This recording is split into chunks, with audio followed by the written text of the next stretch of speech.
Very much, and kia ora koutou. Welcome everybody. I'm Peter Biggs and I'm honoured to be moderating this session this afternoon. It's very gratifying that we've got a sold out session. So thank you for supporting this session and thank you for supporting Featherston Booktown. The prolonged period of conflict and Māori resistance, which began in 1845 and lasted broadly for a generation, and even in Jamie Bellich's view and the view of others, lasted right up until 1916, is shrouded in complexity and often self-interested storytelling.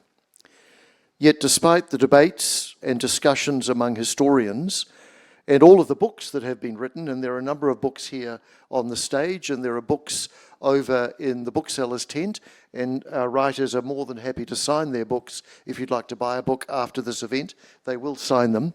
There is no doubt that the New Zealand Wars were a transformative event in our national story and changed forever the course of Aotearoa New Zealand's history. In fact, Joanna Kidman, whom we're honoured to have here today on the panel, has written, "Afterwards, nothing was the same, everything changed." These are things that we're going to explore over the next hour and a half, and I'd like to introduce our wonderful panel right now. Buddy Mikaere at the end there, Ngāti Pūkenga, Ngāti Rangi, Ngāti Ranginui, Te Arawa, Ngāi Tūhoi, is a leading historian and author, specialising in Aotearoa New Zealand history and was formerly director of the Waitangi Tribunal. Next to him, Gavin Bishop, Ngāti Pūkeko, Ngāti Awa, Ngāti Mahuta, Tainui, is an internationally renowned illustrator and author. He has published over 80 books that have been translated into 12 languages and won numerous awards both here and around the world. His book, Patu, The New Zealand Wars, was published in 2023, and this large format, stunning visual history of the New Zealand Wars is a bestseller. Gavin was appointed an officer of the New Zealand Order of Merit for services to literature in 2013. Chris Pugsley. Chris is one of this country's foremost military historians, a former New Zealand Army officer. He has published over 15 books. In 2015, he was appointed an officer of the New Zealand Order of Merit for services as a military historian. Vincent O'Malley is the author of a number of acclaimed books on New Zealand history. With Joanna Kidman, he leads the Marsden Fund project, Hei Taonga Te Waraware, Remembering and Forgetting Difficult Histories in Aotearoa New Zealand. It's a 3-year study into how the New Zealand Wars have helped shape memory, identity, and history in our country. And Joanna Kidman, Ngāti Maniapoto, Ngāti Raukawa, is Professor of Māori Education at Victoria University of Wellington. Her research focuses on the politics of indigeneity, Māori youth, and settler colonial nationhood. She has worked extensively in Māori communities impacted by the New Zealand Wars and looked into how these conflicts have shaped tribal and national memory, identity, and history. Please welcome our esteemed panel.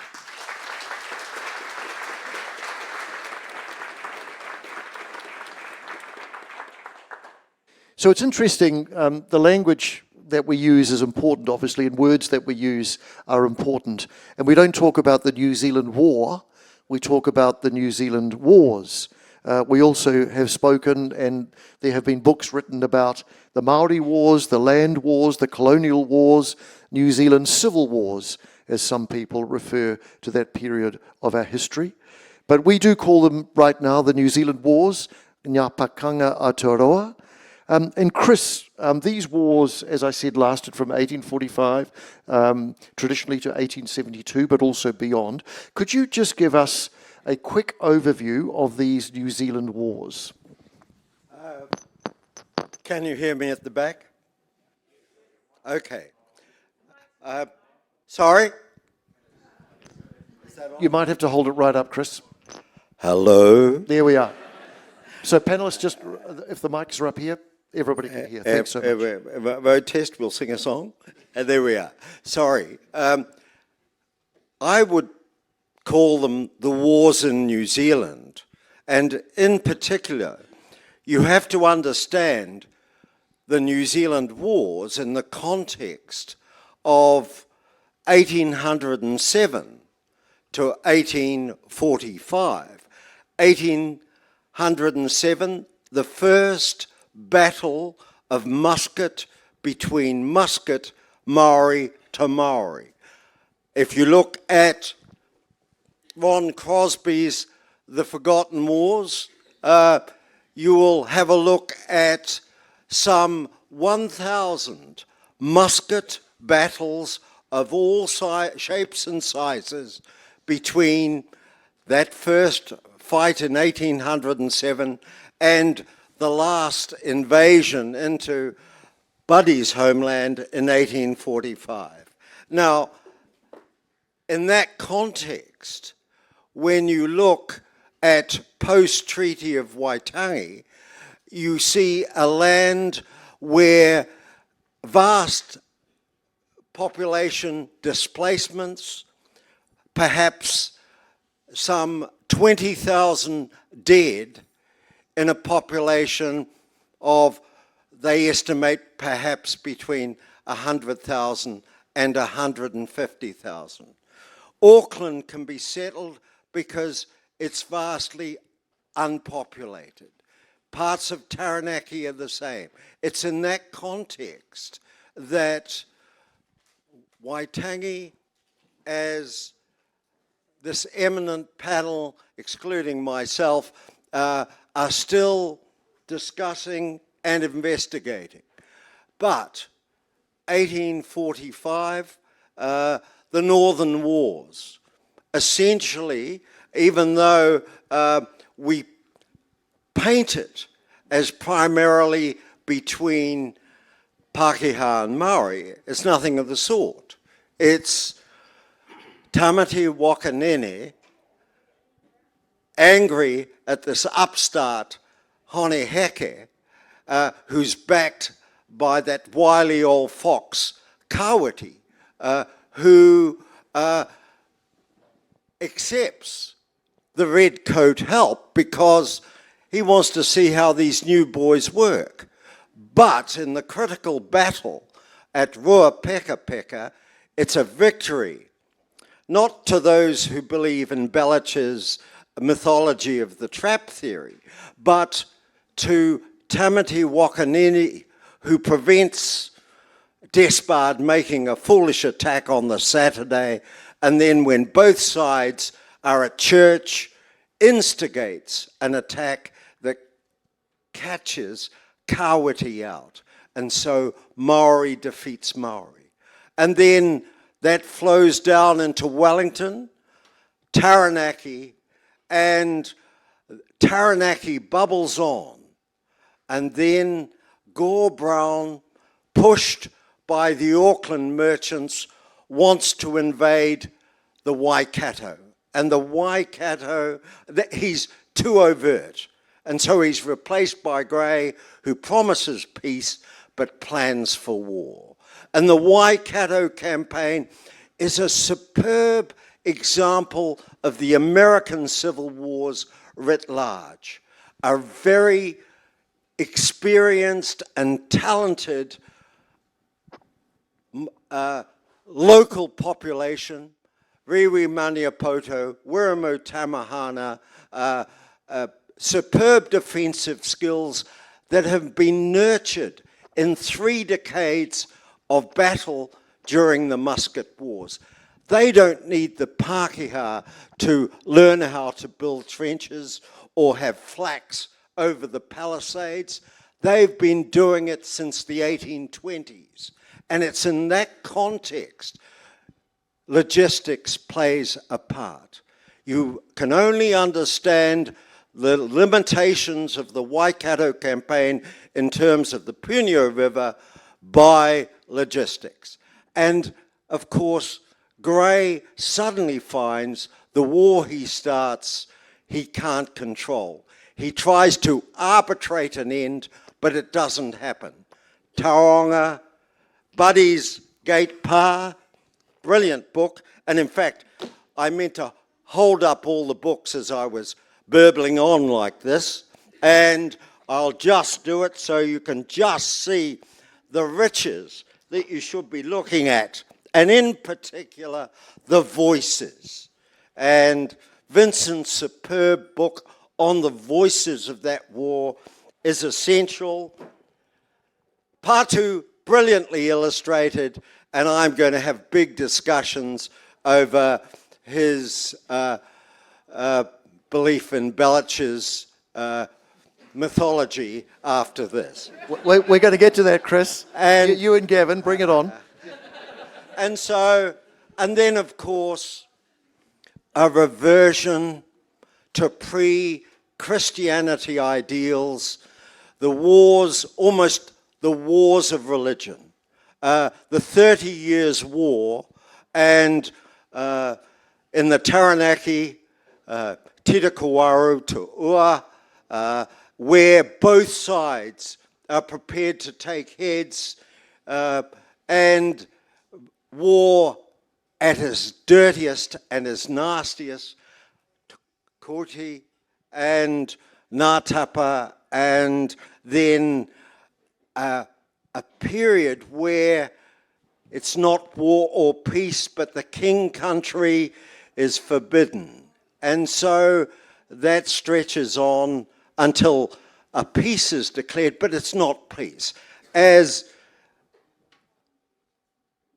you call them, the legislation wars. And it's very apt because we look at Parihaka, an overwhelming desire for land.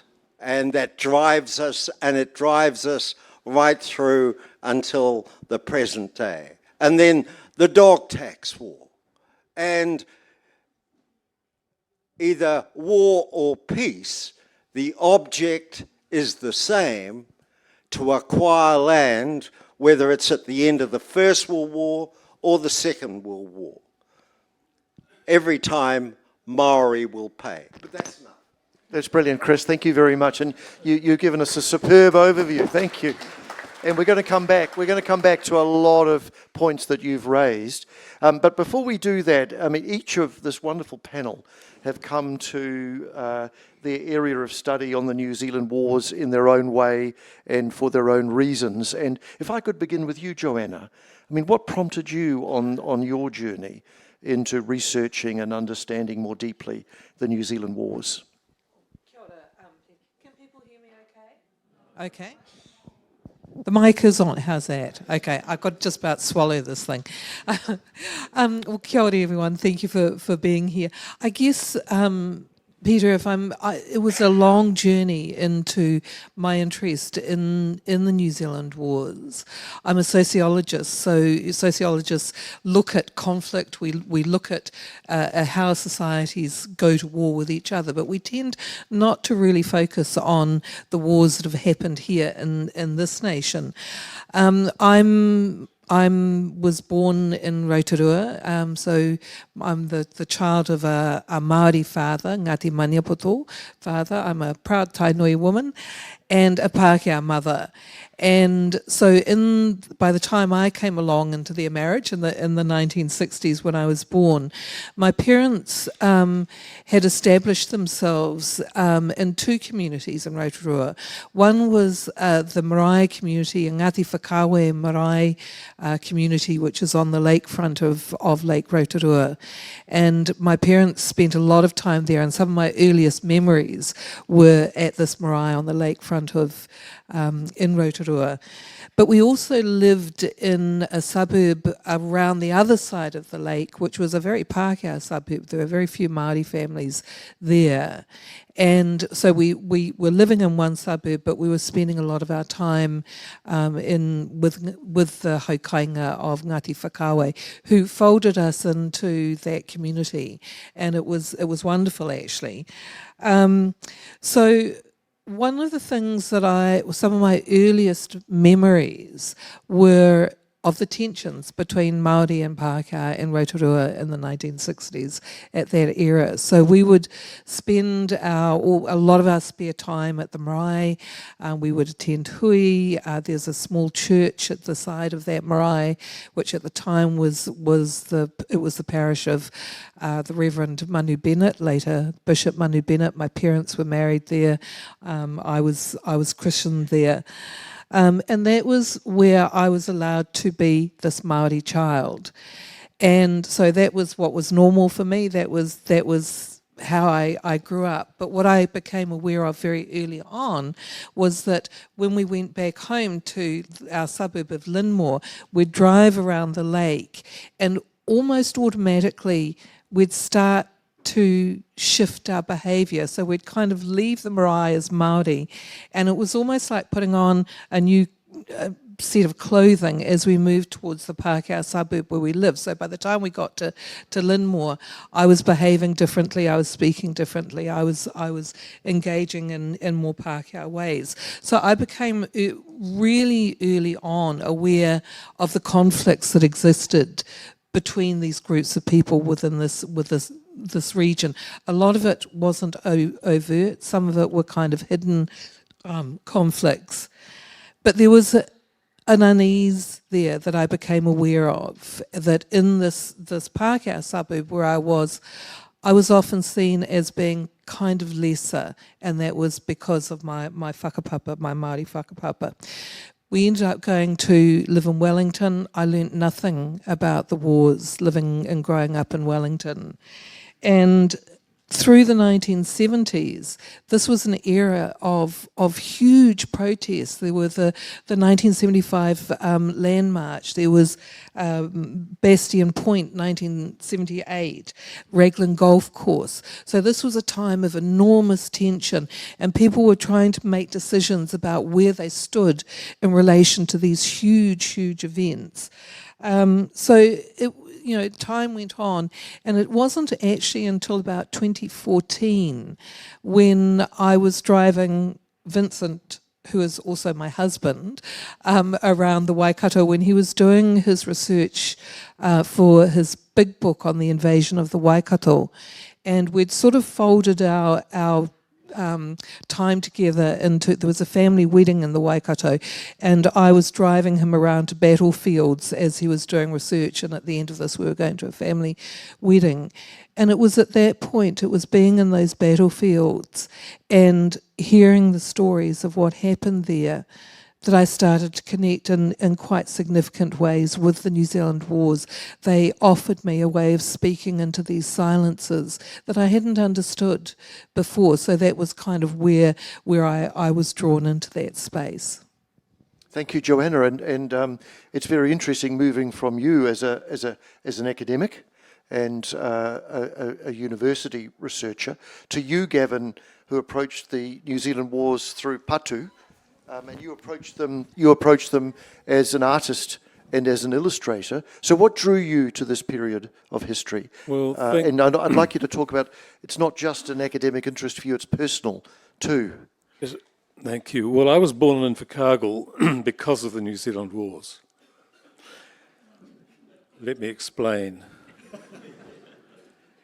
About 4 years ago, I got a telephone call from my publisher in Auckland, and she said, "We'd like you to do a big format book about the New Zealand Wars for children."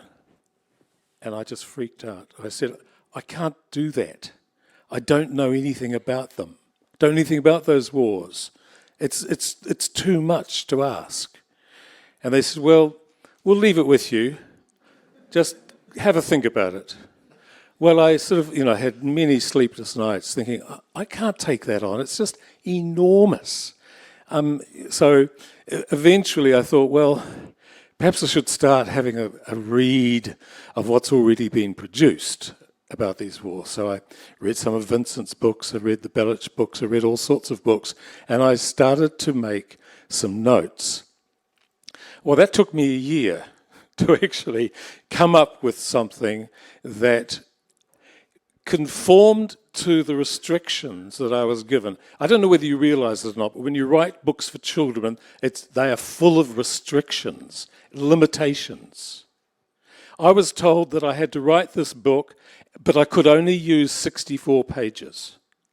That's it. And in those 64 pages, there had to be a contents page, there had to be a title page, there had to be maps, there had to be a glossary. So there are your pages disappearing before you even start the story. And I thought, I can't fit all of this information into this very strict structure. Then they said, well, look, if you'd like to, you can use some gatefolds. And I said, oh, that sounds good, because a gatefold gives you 4 pages instead of 2. And so I thought, well, okay, I'll build the gatefolds in. And then I started, structure. And they also said, oh, listen, don't use too many words, because we want half of your book to be illustrated. We want half of your information to be in pictorial information. We want it to be pictorial for information. And then I remembered that my grandfather had been born in the Waikato, and he was 16 when the gunboats came up the river in 1863. My granddad, freak of nature, was born, this is Mum's dad, was born in 1847. And I thought, there's my answer to try to make this book, give it something of my own, give it something of me, rather than just sort of picking up information from the hard work of everybody else. I'm going to see what I can do about putting my own story into this book. So anyway, the reason that I ended up being born in Invercargill was because my grandfather, at the age of about 25, was told by his mother, here she is here, she told him to go south to look after his older sister because her husband had died. Now there were this woman had 12 children to a Scotsman called Mackay. And one of those 12 was my granddad. And the older sister had followed her husband down to Southland just before the war broke out in the Waikato. And she was down there on her own. Well, she had 6 children to him. And so my granddad was sent down to look after her. And eventually he got married. He had 5 children. The youngest was my mother. And she was born when he was 68. And he told her nothing about his life in the Waikato. He'd become a very, very staunch Anglican, like this woman was, and he more or less denied anything to do with Māori, except he was obviously Māori. One thing he did, though, was he said to my mum, I've given you all the names. Well, we didn't know what that meant in Southland and Invercargill in the 1950s. Had no idea. We didn't know that meant her whakapapa. And the names that she was given were Irihapeti and Hinapau. Irihapeti was this woman's name, her grandmother. This woman was called Irihapeti Te Paia Hahau Te Wherowhero. Her father was the first Māori king. And she lived at Port Waikato, had 12 children to the Mackay man before he drowned. She was still only 40. So she remarried and had some more kids, as you do. She had 3 more children. And that time she was living in the Waikato, in Raglan. And that's where Tawhio, her half-brother, was also living. And recently we've had celebrations in Te Awamutu because this woman's photograph has been hung in the church of Old St. John's Church in Te Awamutu as a recognition of the work she did to save the church from demolition after Rangiofia in 1864. And so she and her half-sister, Te Paia, are both recognised there now. This has a little message on it saying that it was a photograph taken by the Burton brothers. Well, I found out through research and whatever that the Burton brothers couldn't have taken this photograph because this photograph was taken 20 years before they went through the King Country taking photographs. What they did do, though, was they bought photographs taken by other people and marketed them and sold them. This woman lived later on the lower slopes of Taupiri because some of that land was returned to her. She was able, through amazing, I can't even imagine what she went through, but she fought and had some of the Ngāti Mahuta land returned to her and her family. And that land, she lived on that land with one of her daughters and died there when she was 80. And so I have found these stories are only fragments. It's so frustrating because I don't know anything more than that. They're just tiny little bits of information. And but what it did is it showed how these people must have been affected by the terrible events that took place up and down the Waikato River in 1863-64. And so that gave me enormous inspiration to get stuck into this book. And I spent 3 years on it, just doing the illustrations.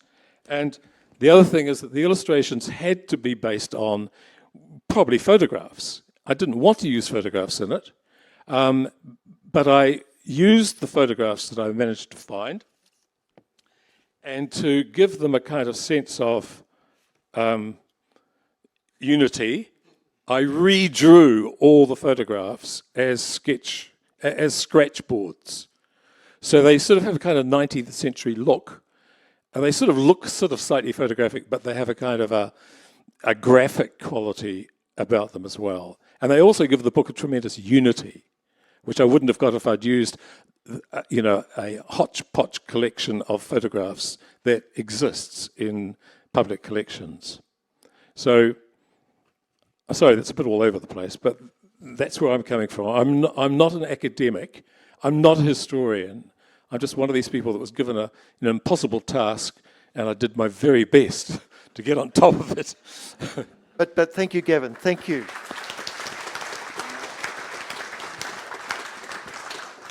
But I think it's given that we're a festival of books, writing and ideas and storytelling, just show you've got a dummy copy with you, haven't you, Gavin? I have in too. terms of how this book came together. This is how I managed to. I'm very much a hands-on sort of person. A lot of young illustrators these days use computers to work on, but I still make up a dummy copy of the book. This is exactly. The only thing this has in common with the finished book is that it's the same size. If you open it up, you just think, my God, what a mess. But it's just, it's just...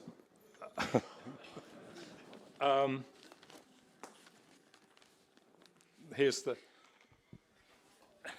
It's all right. It's okay. Here's one of the gatefolds. Yeah. Thank you very much, Tom. So that is the glamorous life, ladies and gentlemen, of a writer and illustrator and how a book comes to be. That's right. Talking about books, I mean, Vincent, thank you, Gavin. Vincent, you've written prolifically on the New Zealand Wars. Could you take us through how you came across this period of history and what interests and fascinates you about this time? Sure. Is that on? Okay. How about now? All right. So I've told this story before, but I grew up in Christchurch, big working-class Irish Catholic family. Loved history at school, had a great history teacher. The only problem was he refused to teach us any New Zealand history. And I asked him one day, I said, "Sir, why don't we learn any New Zealand history?" And he said to me, "Forget it, lad. It's boring. Nothing happened here. Move on." So, you know, we did the Russian Revolution, the English Civil War, Tudor and Stuart history. As I said before, we're a nation of Tudor and Stuart experts because that's what we all learnt at school instead of our own history. And that was my experience. And so I went to university, enrolled in a whole bunch of European history courses because that's what all I knew. And then after a couple of weeks, I decided to drop out of something else, Economics 101, I think.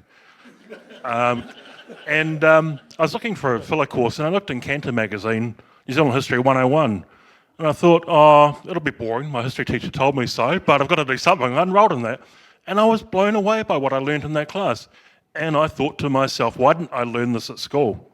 And once I had that initial exposure, that was me. And I was fortunate to go to university at a time in the late 1980s when you could still only just go to university and study what you had a passion for without some kind of vocational plan. I didn't expect to become a historian out of that, but cut a long story short, sometime later, I got offered a 3-month contract in Wellington researching treaty claims. And that was 30 years ago now, and I'm still here doing the same thing, basically. And so that was a real privilege for me. And as part of that, in 2006, I was commissioned to write a couple of reports for the Waitangi Tribunal's King Country or Rohe inquiry on the invasion of Waikato. And when I started that, my assumption was, well, this has all been done before, you know, Belch and so on, so there won't be much new to find here. But I ended up 3 years later with about 1,500 pages of text. And a lot of that was stuff that amazed me. Like one thing, for example, I worked out that Tainui had a higher casualty rate than New Zealand troops suffered during World War I, which is supposed to be the greatest bloodbath in New Zealand history. And so having learnt all these amazing things through that process of research, I thought that other New Zealanders need to learn this history as well, because so many of us either didn't learn it at school or we got the rose-tinted version. Greatest race relations in the world, everybody's happy, end of story. And so, you know, I spent years trying to secure funding to turn that into a book, and it wasn't a book I could write in my weekends, which is sort of what I did before. So I eventually got a year-long fellowship at the Stout Research Centre in Wellington, allowed me to work on that full-time. And then the book itself came in at 700 pages, so a very substantial book. But I did work out that it was the first kind of overview of the Waikato War that had been published since 1879. And for a conflict that I argue is really the defining conflict in New Zealand history, the fact that there was really no major, you know, single-volume history of that published in over a century, I think was sort of a damning kind of indictment in a way. And so, you know, it's been a real privilege for me to be able to work on that and to travel to many of these sites with Joanna and be a witness to the history that happens at these places, because maybe we'll get into this later on, but so many of them, up until recent times anyway, have been incredibly neglected. The way we mark these sites is we run a road through the middle of them and we name them after the general who invaded the district. And if you're Māori growing up in that area, how does that make you feel with that kind of daily reminders of that history? So anyway, I could go on, but that's how I got my initial exposure. Thank you, Vincent, and we'd love to come back. Thank you. I mean, we'd love to come back to the Waikato and the Great War for New Zealand a bit later. But Buddy, Vincent mentioned growing up in people who grew up in these places and their experience of them. That you're a writer, you're a historian, but you live in the place where some of these wars happened. How did you get an interest in this period of our history? Kia ora, everyone. Well, funnily, it starts off somewhere else. My father worked in sawmills, and so he was working over in the Waikato in a little town called Wolfstown, which is between Pataru and Tokoroa. And we still had family in Tauranga, so every weekend we'd travel over there. Excuse me. One day the school decided they would have a school trip to Tauranga. And my father said to me, no, you're not going, you go there every bloody weekend. So the school went, and what they did was they visited the Battle of Gate Bar site. And then they came back to school and they decided, for the edification of all the farmers, they would restage the battle on our rugby field, right? So all the Māori boys got together and they raided the wood pile and built a pā. And all the Pākehā kids made paper hats and things and marched around the dead ball line looking very, fearsome. And the teacher came over and says, now don't forget, when they charge, all you Māori boys have to die. Which we did. And then when our family moved back to Tauranga, I found out, no, it was the other way around. So that was my first encounter with the Battle of Gate Pa. But my interest in the whole area came from my family's experience, as you say. So as a result of the Battle of Gate Pa, we had the New Zealand Settlements Act. All our land was confiscated as punishment for rebellion against the Crown, even though that invaded us, not the other way around. While the intention was to punish all the iwi that had taken part in the battle, it actually ended up just falling upon our hapu mainly. This is a hapu called Ngāi Tamarāwaho, and the footprint of our confiscations is more or less the footprint of modern day Tauranga today. So that was all our land got taken. We got left with nothing. And we had one very small reserve on which we all had to try and live.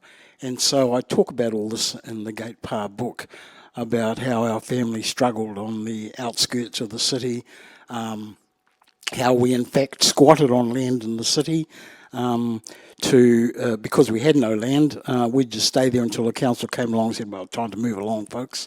The rightful owners of this land are coming. And so we were squatting on our own land, trying to survive. It's carried right through to our whānau and down to my father. Endless times we'd be travelling through the night somewhere and he'd stop because there'd be a car on the side of the road, someone with a flat tyre, the old man would stop, give them a hand, generous to a fault. And then we'd go to the petrol station, and while the young petrol attendant would fill all the other cars, not our car. We're not doing that. And Dad, I always wondered why he was so differential in talking with Pākehā people. I'm sure that if the custom was to touch your forelock, he'd do that. Because he just didn't accept that he was actually as good as those people. Something this, and I thought, no, this is not good. This has got to change. Why the hell is it like this? And so that's when I got really interested in the whole wars thing. And then in 1990, I was fortunate to be appointed as director of the Waitangi Tribunal, and so had access to all this information. It was just unreal. Big eye-opening time for me. Vincent's been a bit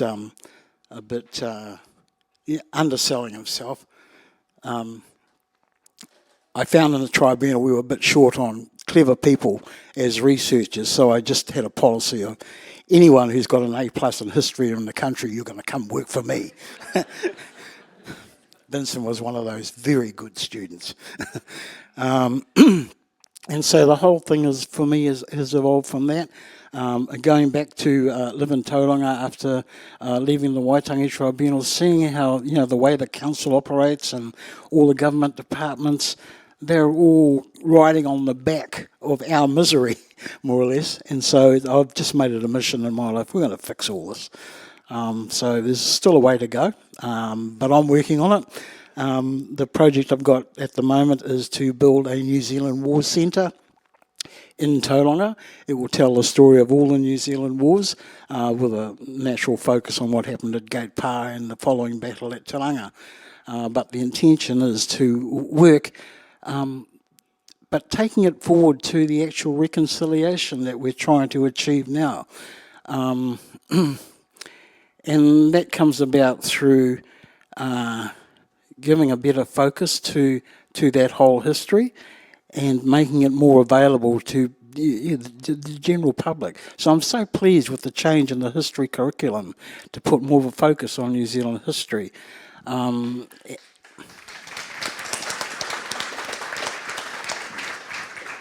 Yes, thank you. It wasn't me personally.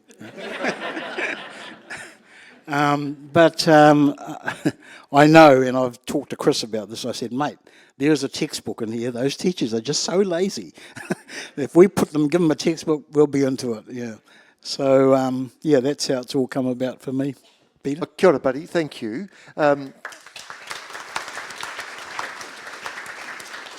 And congratulations to you and Chris for that great session this morning, expertly facilitated by Ron Mark. Thank you, Ron. Kia ora. And which explored not just the New Zealand wars, but many other aspects of this country's military history. And Chris, you're a professional military historian. You're a writer. You've taught military history, and you could choose any military history topic anywhere. Is there a special interest for you in the New Zealand wars, and if so, what is it, and what led you there? Well, what led me there in Chris? 1977? Microphone. Oh, sorry. Okay, I'm used to being loud anyway. In 1977, I set up the New Zealand commissioning course in Wairau. And my background was I joined the army at 18, went to Duntroon. And if you weren't an engineer or a scientist, you're an artist. And you did a 4-year BA equivalent course. And you had no choice. You majored in military history. And we had creme de la creme in terms of our tutors and instructors. They were, and the classes were amazingly small, 10 to 12 students. And so they cast all these great pearls before us swine who were interested in cars and girls. But when, in terms of teaching, tactics, operations, the one saying is the ground dictates. And without boring you too much, tactics is applying firepower to ground, or moving so you can better apply firepower to ground. And so we fire often around Wairau, which is where we were, set up imaginary situations. And I thought, if we were in the UK or Europe, you could go to actual battlefields. And then I realized Te Tiriti was just up the road. And Ian Wards had put out a little pamphlet on the Battle of Te Tiriti, and I went up there and I thought, my goodness, what is this telling me? And so I started to look at it, and then I realized that we had all these battlefields throughout New Zealand that I didn't know really anything about, which I could use in my profession as a teaching tool. And so when I was brigade major of one brigade in Papakura, once a month we would have a training day for all officers in the brigade. And so I set it up so we would go down and look at battles of the Waikato Wars, set a situation in terms of examining Ranginui, and then assessing if it was now early 1980s as it was, what would change today. So look at then and now. And I was fascinated by the fact that when you read the accounts, Gray or the general in charge would gloss it up for the honours and awards that he would get out of London. And so what did the ground say about that report? And likewise, when I started to look into what had been published, and that was largely at that point Cowan, he was a groundbreaker in that he was interviewing Maori about their perspective of that battle. And so I became fascinated by that. I took officers up for a long weekend walking the Northern Wars, and that became my fascination. And then after I got into the business of being a military historian, freelance historian, largely paying for my writing through major exhibitions, either in Auckland, Wairau, or that way, I also got involved under Gerald Hensley in setting up the New Zealand Defence Quarterly magazine in 1993. And Gerald wanted to have a magazine that put the defence debate, including New Zealand's history at war, before schools and the general public and institutions. And the magazine went out free to history departments, social studies, every intermediate and high school throughout New Zealand, with permission that they could Xerox it off. And I proposed, as I was on the editorial board, that we did a series called Walking the New Zealand Wars. And over the course of the life of the magazine, until a new Secretary of Defence came in and killed it, but for 9 years I did 29 articles that started with the Northern Wars, and I had just walked Tita Kawaro's campaign and was about to write it up. And what I did was, Bruce Connew, the photographer, and I would have a marvelous 8 days walking a campaign. I would have researched it, gone through the official reports, all the material. Had Belich come out? Yes, he had. And furiously argued with Belich because he wrote it in Oxford, and it was obvious that when you tried to apply Belich to the ground, it didn't make sense. And so, well, and we can debate that forever. And so, on that basis, the ground dictates. If that's the Maori story, if that's the Pākehā story, what does the ground say? And if you're at Ohuhiwai, walk that battle, and you will see how the ground pushes you into the angle where the carronade fires and that oxen chain swipes through the attacking ranks. Or if you believe Ranginui was simply a frontal attack, then read the accounts and realize that the major attack, once that frontal attack had failed, was from the rear. And once again, the ground dictates. And so that's why I'm here.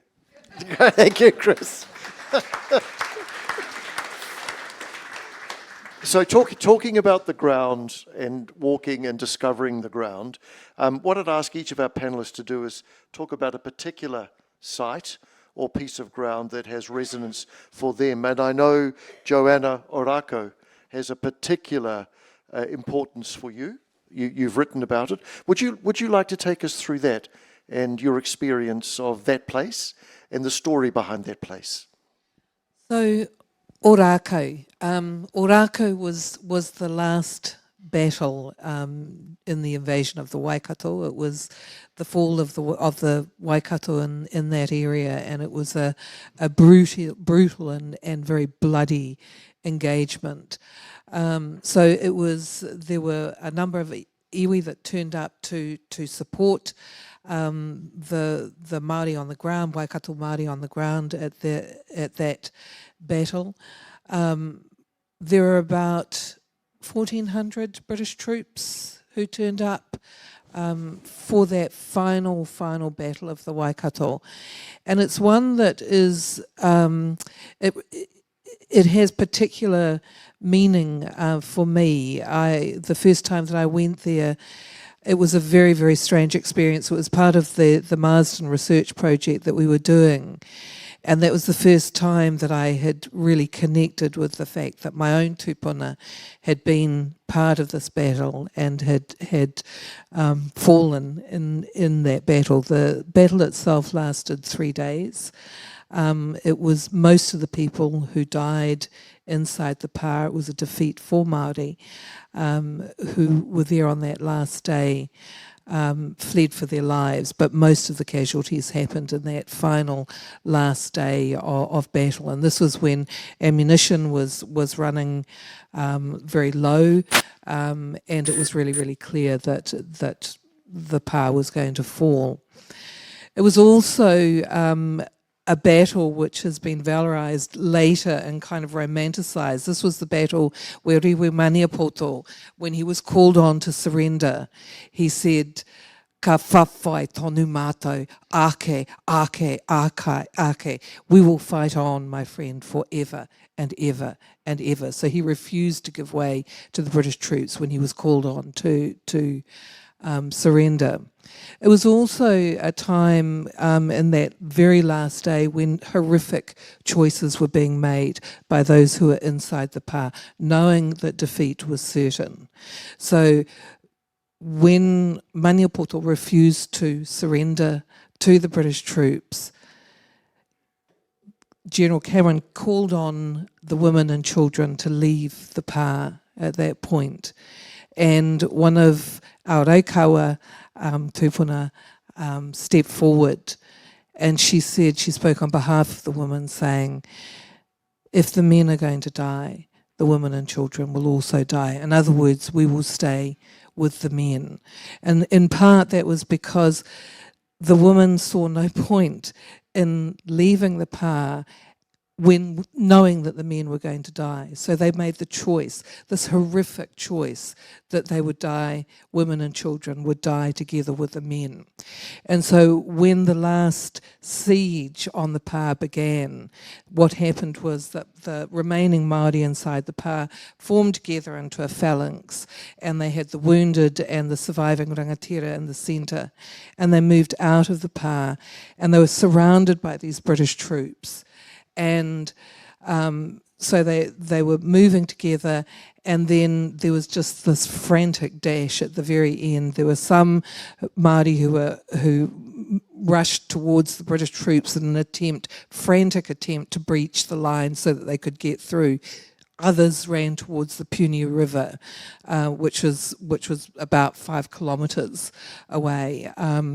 And they were shot at by cavalry. They were followed by men on horses who bayoneted them as they fell. And so a lot of the casualties happened. It was a brutal, brutal end to a bloody campaign. So when I'm at Ōrākau,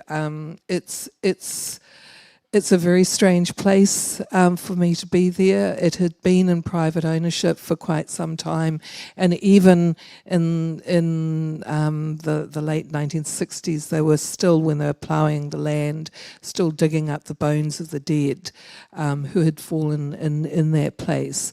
It is a very strange and eerie place.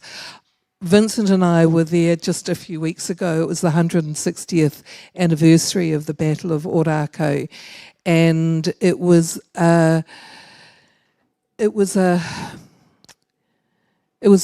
very interesting occasion. We've had a change of government. Previously, with the 150th commemoration of that battle, the Crown did turn up. This time round, there weren't so many who turned up who saw it as being important, but it was really important for those of us who were there to commemorate that. The legacy of that battle, the words that Ngāti Maniapoto gave on that day, ka whawhai tonu mātou, ake, ake, ake, they're a legacy for those of us who come later. When I go to Ōrākau, I feel a sense of pride in my tupuna. It was a defeat for those who were there, but I feel an enormous sense of pride and courage from the decisions, the terrible decisions they had to make inside the pā that day.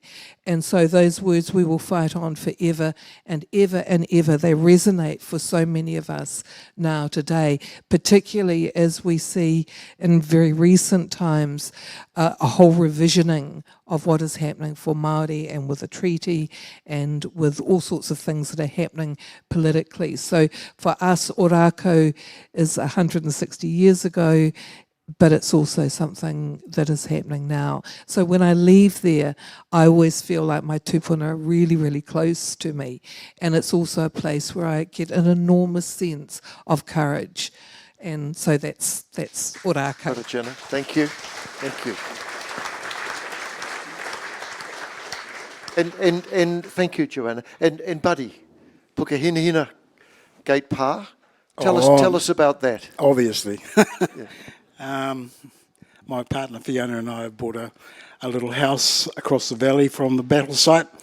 It's the only battle site that's within an urban area, Pukehinahina. So the idea is I can project manage from the kitchen, right? Yeah, so as with Ōrākau, it seems to have been a tactic of the Crown that once they'd won the battle, the idea would be to drive a road through the middle of the pā. And so that's what happened at Ōrākau, Ranginui, and also at Pukehinahina Gate Pā. The road goes straight through the middle.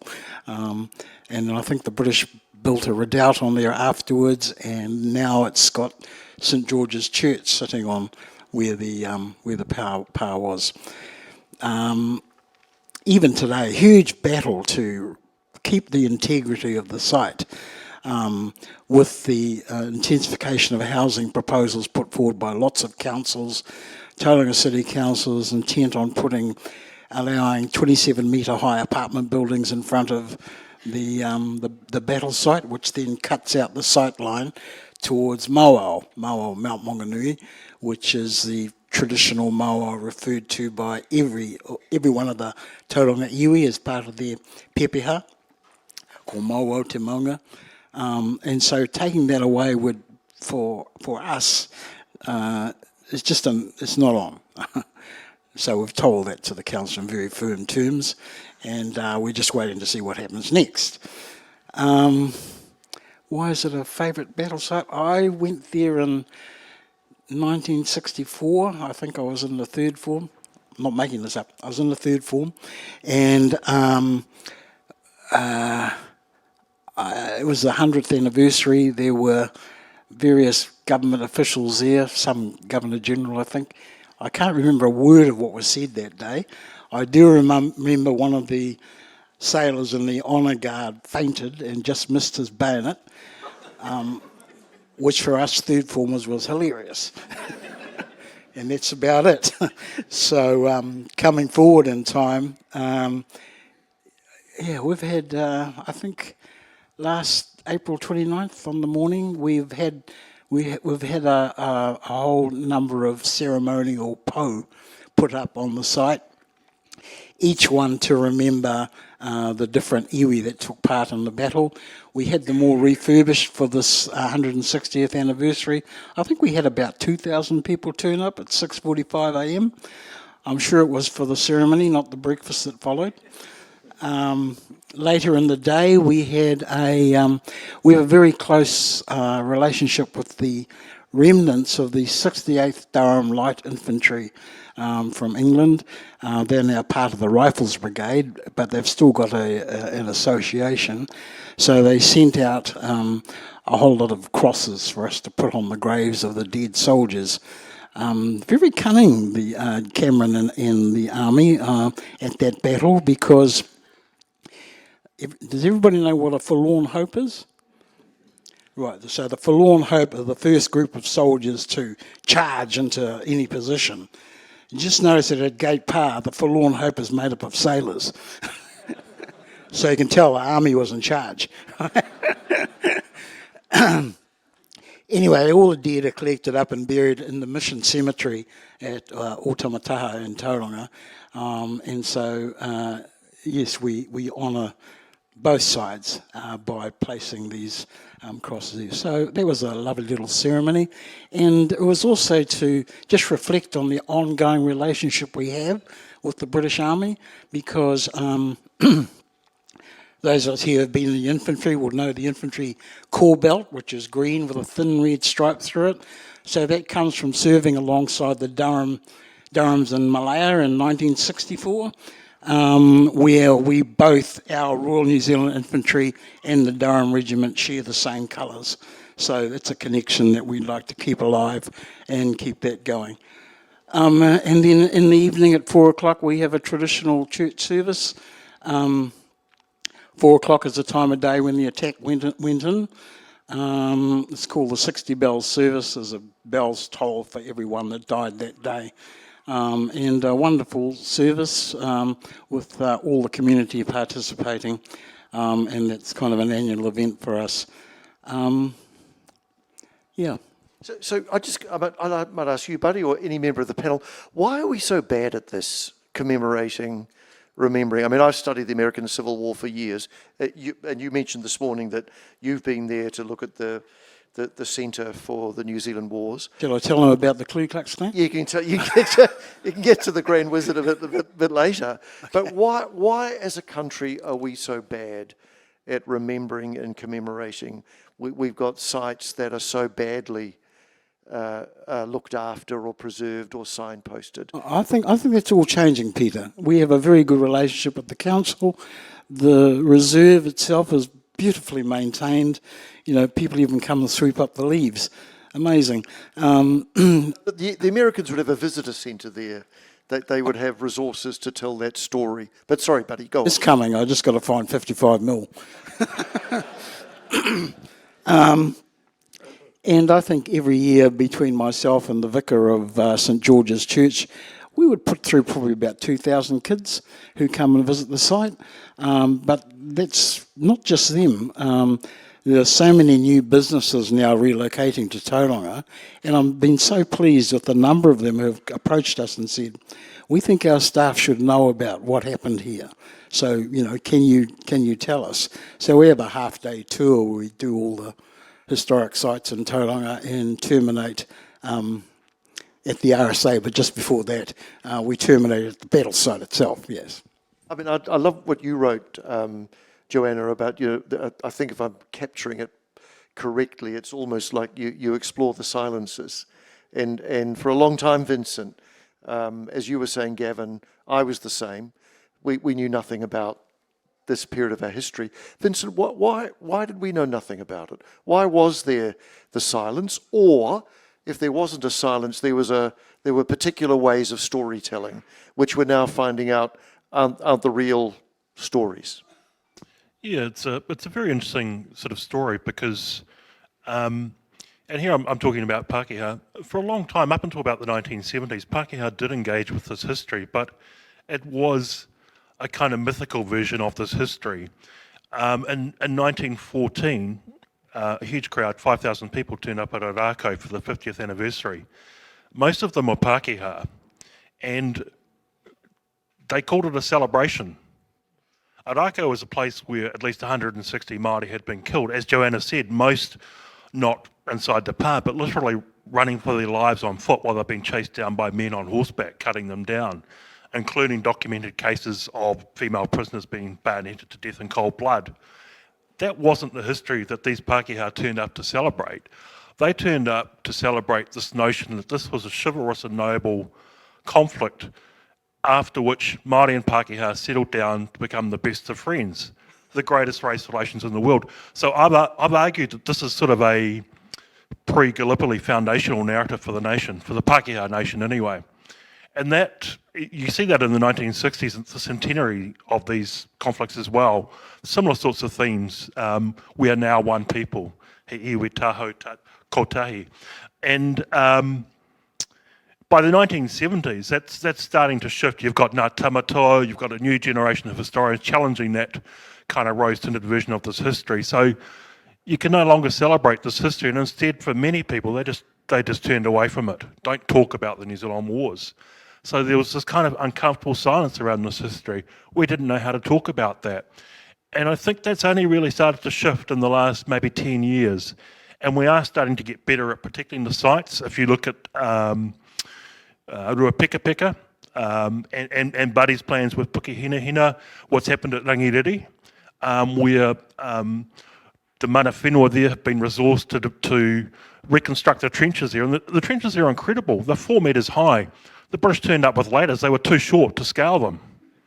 And so thanks to I think it was funding from the Provincial Growth Fund, they have rebuilt that, and they're running an enterprise bringing school groups and other interested visitors through that site so they can get a sense of what Rangiriri was like in 1863, because you know, if the pā had been destroyed, maybe we rebuild them today, we re-envisage them. And that is starting to happen, and I think that's really encouraging. And there is, I think, a greater willingness to face up to this history. And I mean, the thing I've always said about it is it's not about assigning blame, it's just about taking ownership of our history and being mature enough as a nation to say this is part of our story, whether we like it or not, and we need to face up to that and be mature about it. Cool, Vincent, thank you.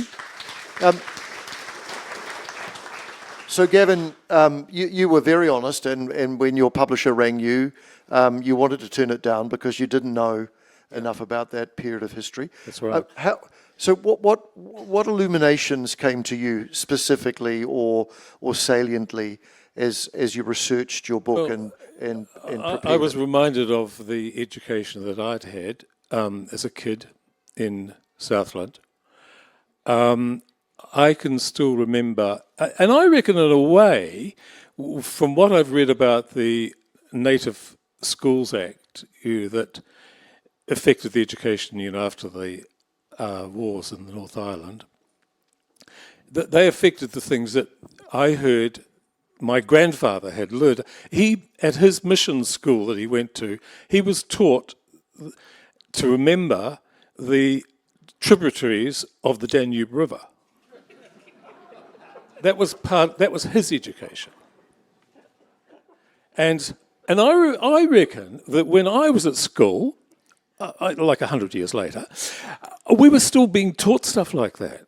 I can still remember heading up a column or a page in my social studies book when I was at high school, Good Governor Grey, it was called.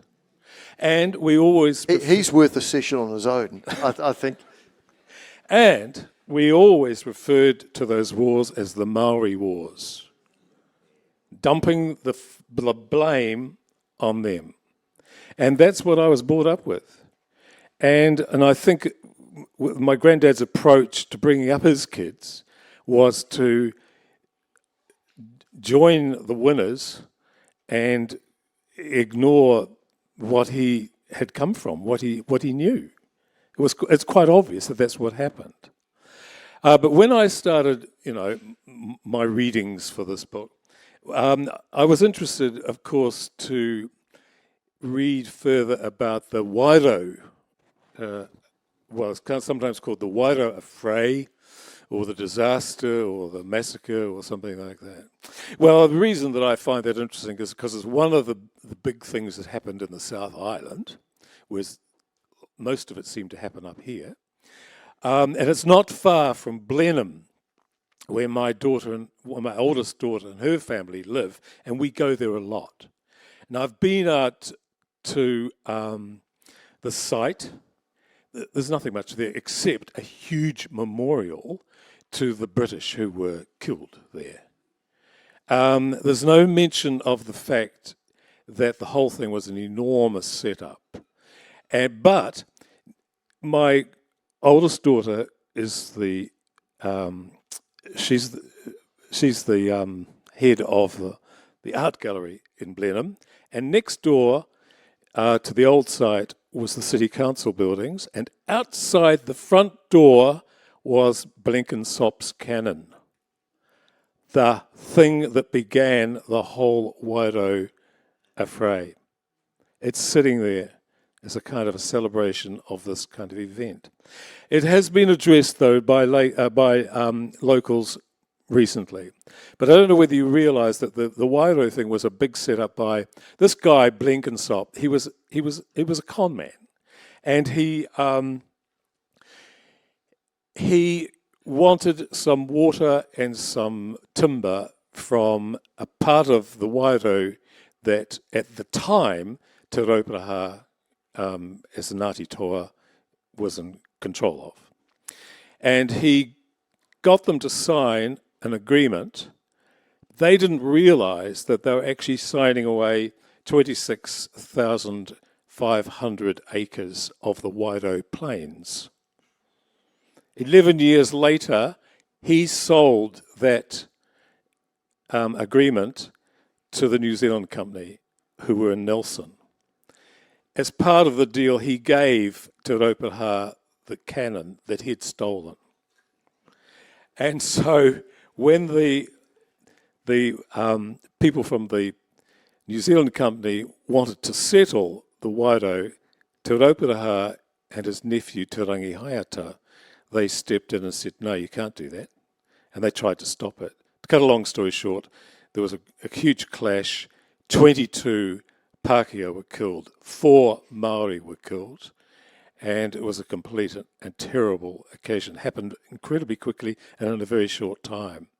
And it happened in 1843, 3 years to the day of the signing of the Treaty of Waitangi in that particular area.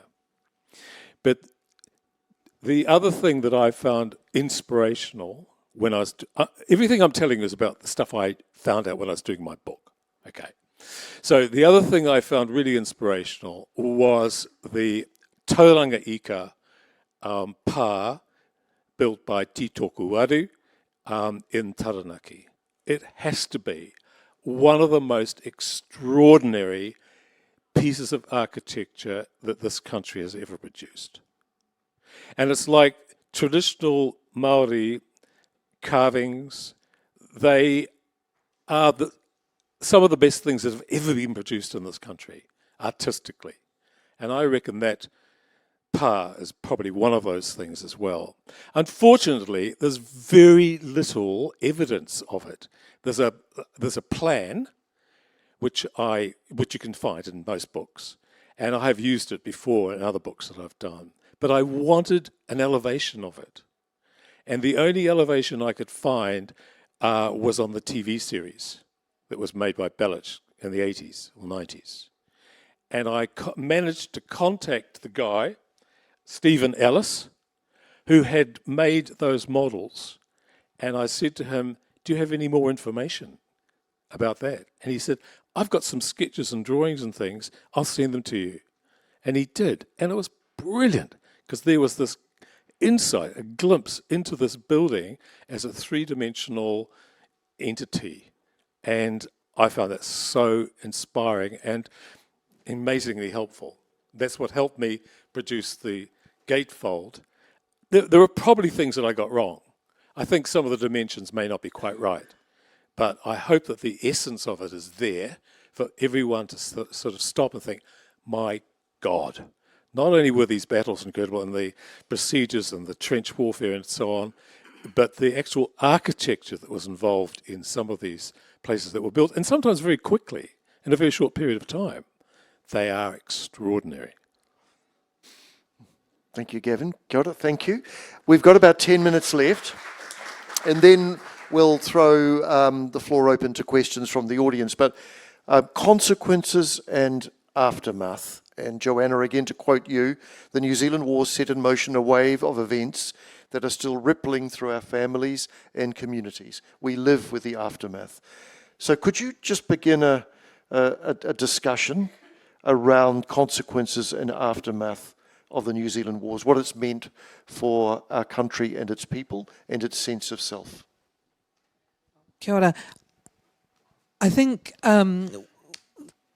we are, all of us, every single one of us in this room, living right now in the aftermath of the wars and the silences and the moments of forgetting of what happened in the past. History is big.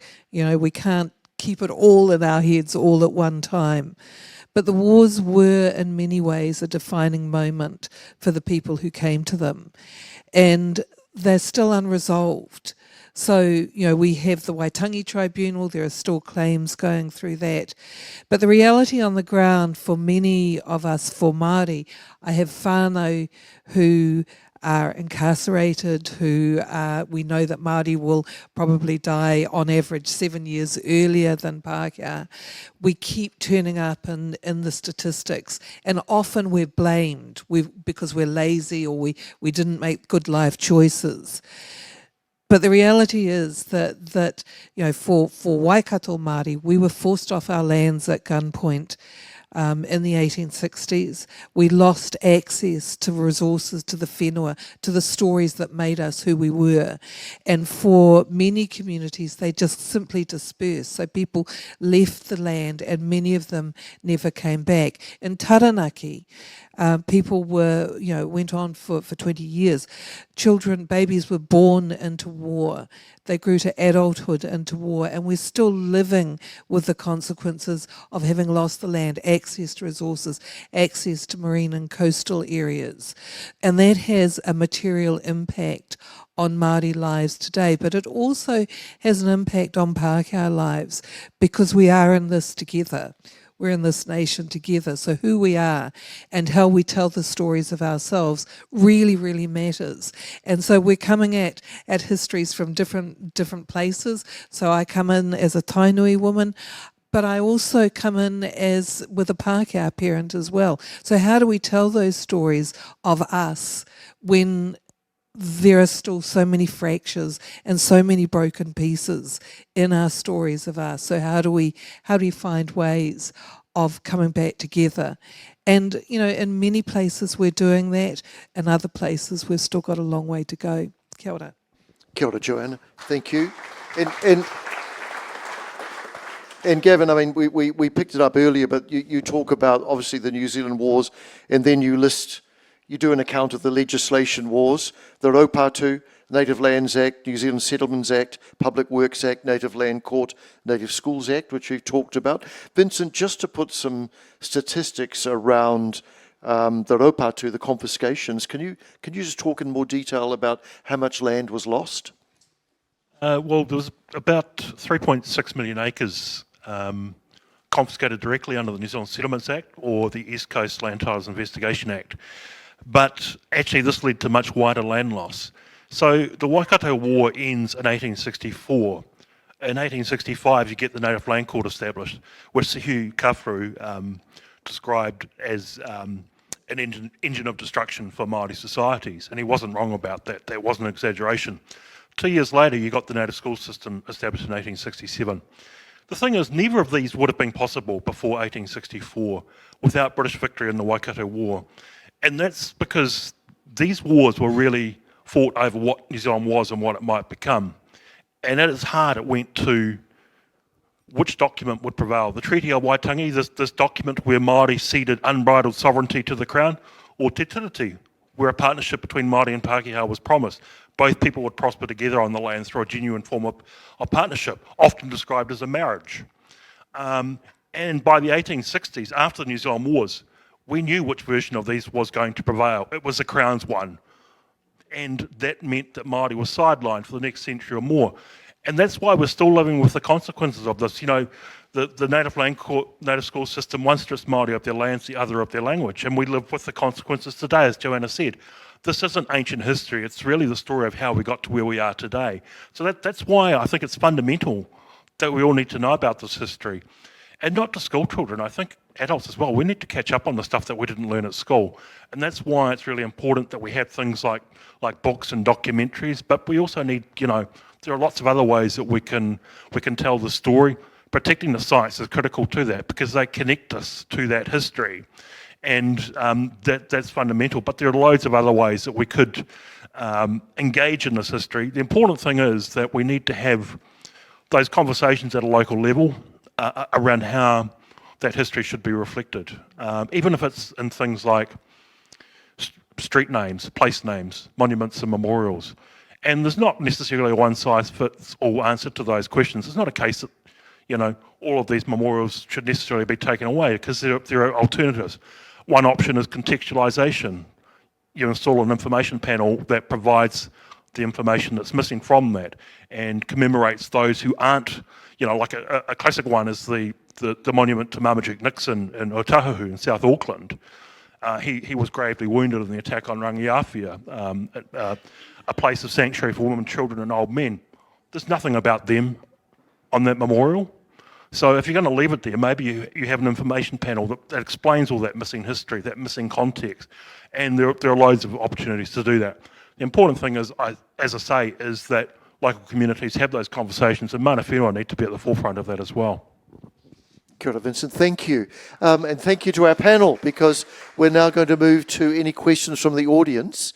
We've got 2 microphones circulating there. Tim's got one, and we'll just keep an eye out. If you have a question, if you'd like to raise your hand, and the microphone will come to you. We've got about 10 more minutes.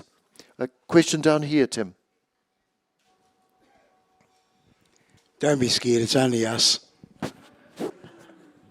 A confession of my lack of knowledge I found in the wardrobe before coming here on VHS tape, a series put by TVNZ, I think it was, of the Maori Wars. I don't know if you can record it in your own history. How true is it? Any idea? Could you illuminate me? Is that the James Belich series? Belich.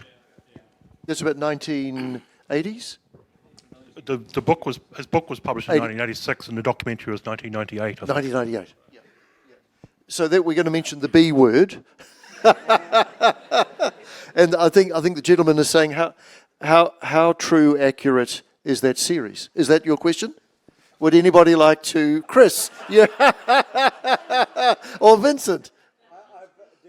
Microphone, Chris. Microphone. I think. Let's argue over this. All I'd say is that I think, Belich's work, when his book came out in 1986, scholars regarded it as a tour de force in terms of New Zealand history, because it really, up until then, the foundational text for this was Cowan's work in the 1920s. And as Chris referred to, Cowan's book was important because he actually spoke to Māori and Pākehā who fought in the wars. It's a kind of oral history in there, although with some of it, his interpretations went a bit astray, but when it's that raw material from those who fought in the wars, that's incredibly valuable. And so, Belich's book in 1986, but that doesn't really reach a wider audience until the documentary comes out in 1998. And at the time, a lot of people, I think, are not really ready for what he said in that around these wars, because it sort of challenged that view of these as chivalrous and noble conflicts. And he talked about how these were bloody and brutal and awful, but also how important they were and essential to New Zealand history. And of course, with any history, you can quibble over particular facts, and Chris has views on some of those. But I think in terms of raising awareness of this history, it was incredibly valuable and important. Chris, do you want to add to that? Yeah, yes, and I agree. Jamie's book refocused us for the first time on the New Zealand wars. And in that, it was very, very important. And it says some very important things. But I guess, from my perspective, it was an ideal model because I used to take my officers and students who were looking at the Massey papers on the New Zealand wars and say, let's argue Belich on the ground. And you realise that when he wrote it, his trap theory at Ruapekapeka doesn't make sense. Try and walk Puka Te Kauri in the Taranaki as Belich describes it. You get totally confused because at the time, even though he stressed it was an examination from the ground up, he hadn't walked the ground. And, and this is not telling tales out of school. When they made the documentary, they hired me to discuss where they should look in terms of the ground. And so, a problem, but important, because where anyone starts, it's where we continue on from. And in that sense, Jamie drew back the curtains and forced us to look. Thank you, Chris. And Buddy, do you have perspective here? I'm seeing Jamie next month, so I'll send him your best wishes. Any other questions? Well, you have one there, please, Tim. Thank you. Oh, just the mic's on its way. They're just coming to your right. There, I recollect in the late 60s doing New Zealand history in Victoria, and Sinclair was the text of choice then. Where does he, and he hasn't been mentioned here, where does he fit into this? Who'd like to catch that? Vincent. Yeah, so his book, The Origins of the Māori Wars, I think it was called, was published in the 1950s. And that was incredibly valuable at the time because its focus was on the Taranaki Wars, and he basically, established pretty definitively that the Crown was ultimately responsible for those wars, overturning the kind of received Pākehā version of that. The problem was that his focus was on the first Taranaki War, and that was very much a legacy of bungled New Zealand Company land transactions in that district. I've described New Zealand Company in the past as the largest white-collar crime syndicate in New Zealand history. But because of that particular focus, he said that land was at the core of that war, and land was critical to it. But there's a bigger question, and that question in a nutshell is who's in charge here? That's the question that these wars were about. And he kind of ignored that and focused solely on the land issue. So his work was, history is a conversation, and we, it's never, we don't reach a point and say, well, that's done now. So each generation writes its own history, and he did incredibly valuable work in the 1950s, but it's a bit dated now. Peter. We've time for, sorry, Buddy. Just to add to that, so one of the things that we find missing in our work here is a contemporary Māori voice. And what we've had a recent experience with Archdeacon Alfred Brown in Tauranga, and he had a collection of letters written to him by Māori. Now, 19th century Māori is very different from Māori today, so you need an expert to translate that. And we've had someone work on that, and the outcome has just been amazing. There's letters there, for example, from the warrior chief Te Waharoa, a very fierce warrior from Ngāti Hoa, and he writes to Brown saying that let the soldiers come, let so-and-so else come, I'll bring all my people, and we'll have 2 days where I will fire off all my gunpowder. So, it's a reminder of something like Damien McKenzie about to kick a goal. The little smile that runs across his face, you can imagine Te Waharoa. That's the same thing that the message he's trying to convey. But also messages from the Waitaha leader Hakaraia, who fought at Pukehinahina in Gate Pa, and then joined up with Te Koti, was later executed by being beheaded in the Waimana Gorge. But letters from him telling Brown, how's Mother Brown? Is she well? We understand she had a cold or something like that. It's very familial stuff, but it just shows the depth of the Christianity on both sides, right? And so Hakaraia's po at Gate Pa, he's got a Bible and a cross on his chest. So it's kind of those relationships we haven't really examined in depth. And I think there's a whole new treasure trove of stuff waiting for someone with more energy than me to get into it. Yeah. And if I could we have to think of the context, the wider context of when these wars took place, because Cameron, his officers, and the regiments that come to engage in the Waikato Wars have come from India, where they've just suppressed what is today called the First Indian War of Independence, the Indian Mutiny. And at that point, captured prisoners were tied over the mouths of cannon, and they would fire blank gunpowder and blow them apart.